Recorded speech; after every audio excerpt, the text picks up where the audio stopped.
Halo anak-anak yang terkasih, anak-anak kelas 1, apa kabar?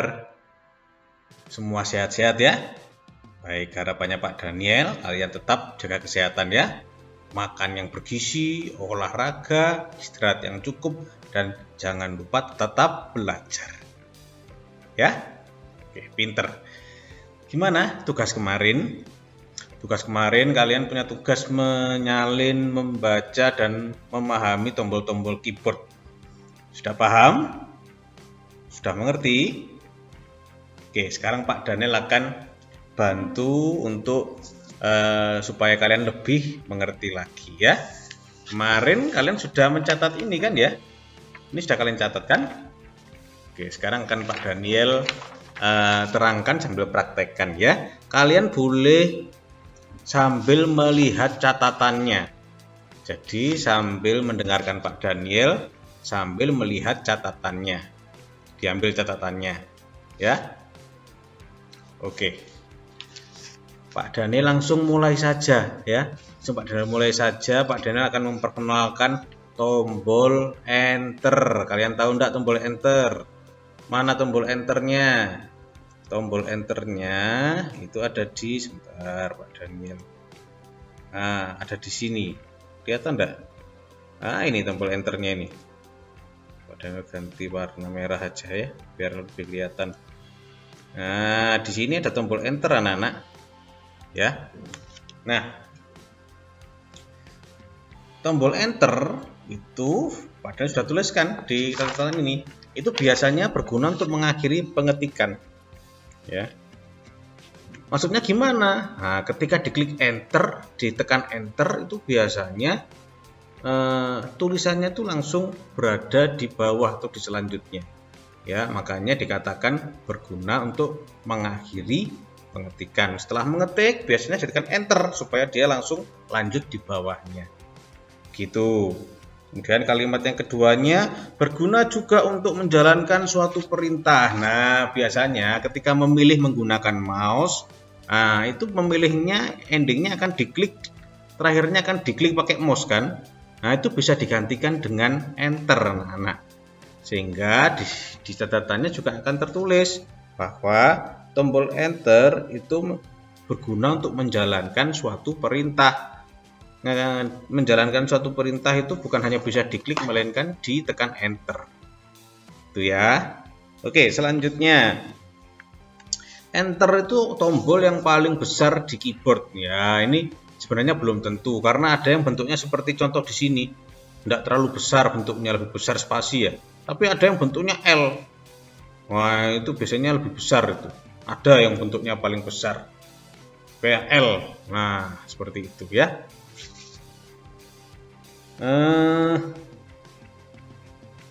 Kemudian ciri-cirinya yang terakhir dituliskan berbentuk seperti huruf L terbarik, yaitu yang Pak Daniel katakan tadi ya, seperti huruf L terbarik. Baik, selanjutnya tombol spasi. Kalian sudah paham enggak? Sudah tahu enggak tombol spasi yang mana? Iya, betul, yang bawah sendiri ini ya. Yang tombol bawah sendiri namanya spasi, tulisannya space. Ya, berguna untuk jenis di sini ciri-cirinya itu tombol spasi bisa digunakan untuk membuat jarak. Jadi ketika mengetik ada jaraknya itu pakai spasi. Ya, letaknya ada di bagian bawah. Nah, di bagian bawah kan ini. Kemudian berbentuk balok panjang. Balok itu ya kotak panjang ini. Ya. Kemudian tombol spasi adalah tombol yang paling panjang di antara tombol-tombol keyboard lainnya. Ya, betul ini. Karena paling panjang ini namanya tombol spasi. Tulisannya space. Ya, spasi atau space. Paham ya? Baik. Pak Daniel lanjutkan. Sekarang tombol caps lock. Tombol caps lock itu ada di sini ya, anak. Nah, tombol caps lock itu ada di sini.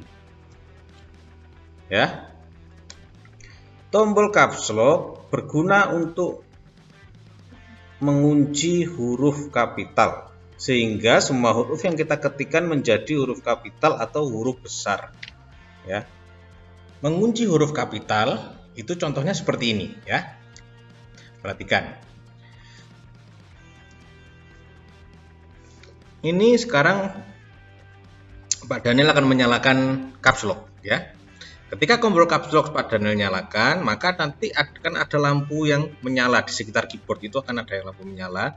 Nah, ketika kalian mengetik, hurufnya itu jadi huruf besar. Huruf besar itu nama lainnya huruf kapital ya. Nah, ini huruf besar. Daniel enter supaya dia menuju ke bawah. Kursornya, ini namanya kursor ya anak-anak ya. Kursornya supaya menuju ke bawah. Sekarang Pak Daniel akan matikan caps lock-nya. Pak Daniel tekan lagi sampai ada lampu yang mati di daerah keyboard itu. Kemudian Pak Daniel ketik. Nah, ini huruf kecil namanya. Ya.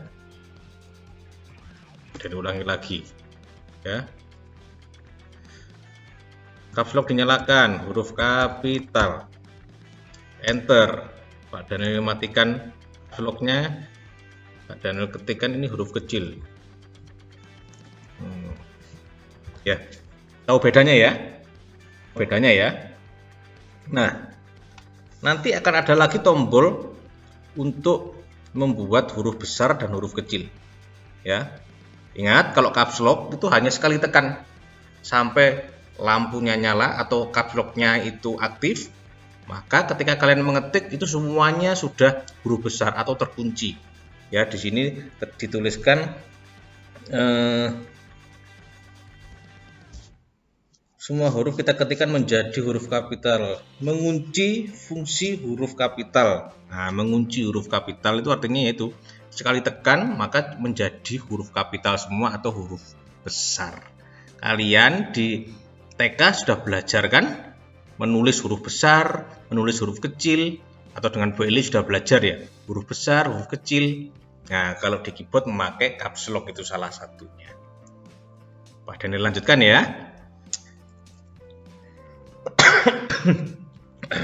Selanjutnya kita akan belajar tombol shift. Nah, tombol shift itu tempatnya ada dua. Nah, Pak Daniel tunjukkan ya. Tombol shift itu tempatnya ada dua. Pak Daniel aktifkan dulu highlight-nya dengan warna merah. Nah, dia ada di sini ya. Ini ada tombol shift. Ini yang pertama, yang kedua di sini anak-anak. Nah, ada tulisannya. Coba kalian lihat keyboard di depanmu. Ada tulisan shift. Nah, yaitu namanya tombol shift itu ada dua. Nah, fungsinya untuk apa? Pak Daniel bacakan ya. Kalian juga boleh baca juga di catatanmu ya. Pada keyboard tombol shift ada di sisi kiri dan kanan. Nah, barusan Pak Daniel tunjukkan ya. Ada di sebelah kiri, ada di sebelah kanan. Tombol shift berguna untuk membuat huruf kapital dan karakter-karakter yang berada di atas. Bagaimana maksudnya? Pak Daniel praktekkan ya. Oke, Pak Daniel praktekkan. Pak Daniel akan mempraktekkan membuat huruf kapital dengan tombol shift. Caranya adalah seperti ini. Tekan tombol shift. Kalian tekan ya. Nanti dipraktekkan ya. Jangan dilepas tombol shift-nya. Pak Daniel akan mengetik huruf A. Sekarang Pak Daniel akan lepas tombol shift-nya dari tangan Pak Daniel. Pak Daniel lepas. Lihat perubahan hurufnya. Sekarang Pak Daniel tekan lagi. Kelihatan enggak? Pak Daniel besarkan ya biar lebih jelas ya. Nah, Pak Daniel lepas tombol shift-nya. Sekarang Pak Daniel tekan lagi. Lihat perbedaannya. Ya. Jadi kesimpulannya, ketika menekan tombol shift itu huruf kapital bisa muncul. Ketika tombol shift dilepas, hurufnya menjadi kecil lagi.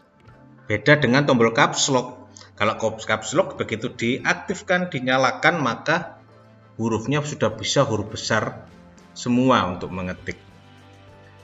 Begitu ya anak-anak ya. Nah, di sini juga dituliskan di catatannya Pak Daniel ada kata-kata dan mengetik karakter-karakter yang berada di atas. Karakter-karakter yang berada di atas itu maksudnya apa Pak Daniel? Maksudnya seperti ini. Coba lihat di angka-angka atas itu. Di keyboardmu coba lihat. angka-angka yang atas itu ada tanda seru, ya, ada tanda A itu, ada tanda hashtag atau crash, ada tanda dolar, ada tanda persen. Kalian temukan enggak? Nah, itu yang dinamakan karakter-karakter yang berada di atas itu maksudnya seperti itu. Jadi di keyboard itu ada tombol-tombol yang terdiri dari dua karakter. Tombol-tombol yang terdiri dari dua fungsi ya. Jadi ada yang beri ya contohnya yang di angka tadi itu nak. Ada angka 1, ada tanda seru. Ya coba lihat keyboard ada angka 1 dan ada tanda seru. Kalau mau menampilkan angka 1 ya tinggal diketik saja. Ini contohnya ya.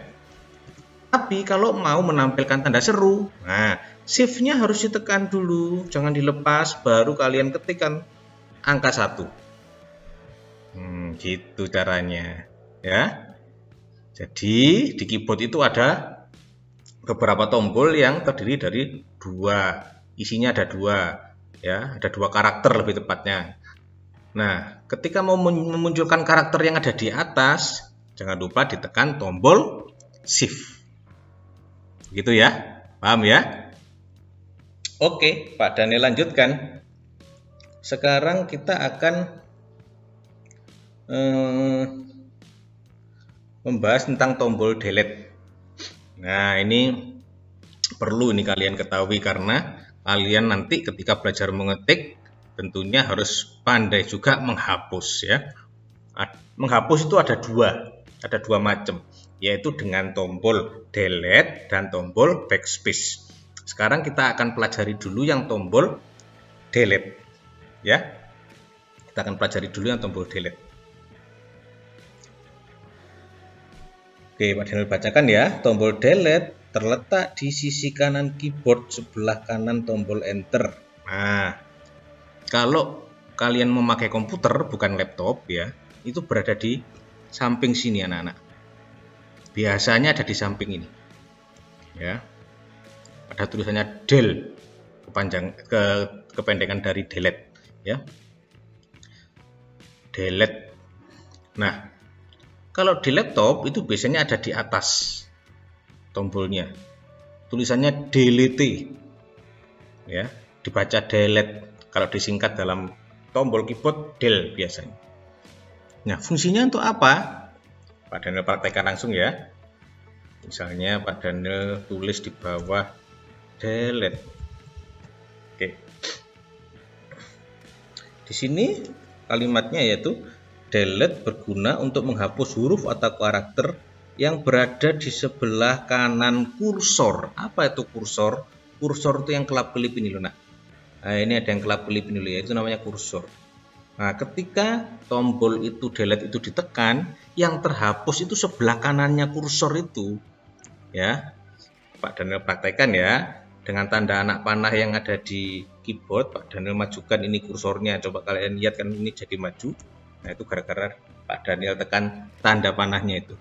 Kalau Pak Daniel tekan delete, maka yang terhapus itu huruf apa? Ya, kalian lihat ada huruf L, ada E. Kalau Pak Daniel tekan tombol delete, maka sebelah kanannya yang terhapus. Sudah mengerti kanan atau kiri belum anak kelas 1? Coba tangan kanannya diangkat kalau tahu. Iya. Kalau ditekan tombol delete, ya, yang terhapus huruf E, betul E, karena di kanannya kursor itu huruf E. Pak Daniel praktekkan ya, Pak Daniel tekan huruf delete 1, 2, 3. Nah, hilang. Paham ya? Nah, untuk memindah-mindah kursor ini bagaimana? Ada dua cara. Bisa pakai mouse, kalau kalian mouse ya tinggal diklik aja. Nah, maka kursornya akan pindah. Pak Daniel klik di sini misalnya ya. Klik, nah maka akan pindah di sini. Bisa juga pakai tanda panah di keyboard. Kalian lihat di bagian bawah itu ada tanda panah. Nah, itu kalau kalian gerak-gerakkan kiri dan kanan maka akan bergerak itu nanti kursornya. Ingat kursor itu yang kelap-kelip ini ya. Ini kursor. Lanjut ya, sudah paham ya? Sekarang Pak Daniel akan jelaskan tentang backspace. Pak Daniel bacakan. Tombol backspace terletak persis di atas tombol Enter. Di atas tombol Enter. Jika delete digunakan untuk menghapus huruf di sebelah kanan, maka backspace digunakan untuk menghapus huruf atau karakter yang berada di sebelah sisi kursor. Nah, Pak Daniel masuk di gambar keyboard dulu. Tombol backspace-nya yang mana, anak-anak? Mana? Ada yang sudah tahu? Ini dia, ini tombol backspace. Tombolnya belum tentu sepanjang ini. Ada yang panjang, ada yang pendek, ada yang sama seperti tombol lainnya cuma kecil segini. Ya. Ada di pojok sini biasanya. Ada tanda panahnya juga, panah ke arah kiri. Biasanya ada tanda panah ke arah kiri. Nah, itu fungsinya sama seperti delete, menghapus, tapi menghapusnya di sebelah apa? Sebelah apa? Sebelah kiri kursor. Pak Daniel praktekkan ya. Lihat ini. Pak Daniel kursornya Pak Daniel taruh di belakang sini. Ketika Pak Daniel tekan tombol backspace, lihat yang terjadi. Oh, akan terhapus loh, terhapus di sebelah kiri kursor. Kalau Pak Daniel majukan, Pak Daniel tekan tombol delete, lihat yang terjadi. Sebelah kanannya yang akan terhapus. 1, 2, 3, Pak Daniel tekan tombol delete. Nah, gitu ya. Jadi kalian barusan sudah belajar bagaimana cara menghapus. Ada berapa caranya menghapus? Ada 2, tombol delete dan backspace. Kalau delete menghapus di sebelah kanan kursor, kalau backspace menghapus di sebelah kiri kursor. Ya, kalian sudah belajar tombol apa saja tadi? Ada tombol Enter, tombol Caps Lock, tombol Shift, tombol spasi. Nah, kalian pelajari ya, kalian hafalkan. Apalagi sebentar lagi sudah mau PTS. Nah, kalau PTS itu berarti nanti kalian akan mengerjakan soal-soal. Berarti artinya waktunya kalian lebih rajin lagi belajar, lebih rajin lagi menghafal. Untuk PTS-nya kalian pelajari perangkat-perangkat nama-nama perangkat komputer ya. Bentuknya kalian ingat, namanya kalian ingat, tulisannya kalian ingat. Kemudian kalian pelajari juga tentang tombol-tombol ini. Itu ya. Untuk PTS-nya seperti itu. Baik, dari Pak Daniel cukup sampai di sini. Jangan lupa untuk terus semangat belajar dan sampai ketemu lagi di pertemuan berikutnya. Tetap jaga kesehatan ya. Dadah, Tuhan berkati, God bless you.